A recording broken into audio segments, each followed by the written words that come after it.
Psoriasis, skin పైన పొలుసుల్లాగా rashes రావడము, విపరీతమైన దురద, గోకిన తర్వాత మంట పుట్టడము, లైట్గా బ్లడ్ పార్టికల్స్ బయటకు వస్తుంది, క్రస్ట్ ఫామ్ అవుతుంది.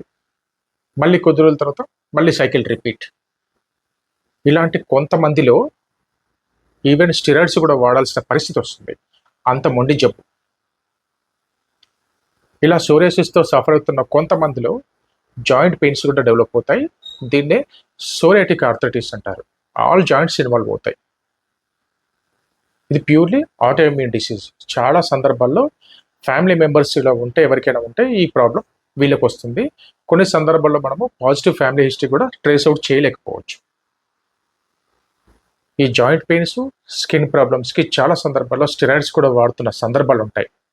ఒక 2 months బ్యాక్ నా పేషెంట్ వాళ్ళ బ్రదర్కి, అంటే ఏదో మార్కెటింగ్లో జాబ్ చేస్తుంటాడు, నా దగ్గర తీసుకొచ్చాడు.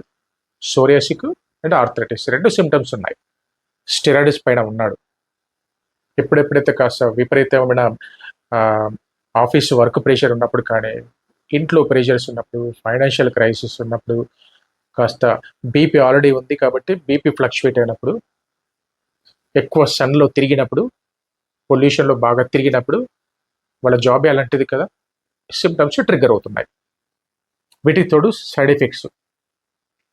నా దగ్గరికి వచ్చి 2 months బ్యాక్ ట్రీట్మెంట్ స్టార్ట్ చేశారు. హోమియోపతిలో ఈ కాన్స్టిట్యూషనల్ హోమియోపతి ట్రీట్మెంట్ అనే ఒక ఆప్షన్ ఉంటుంది.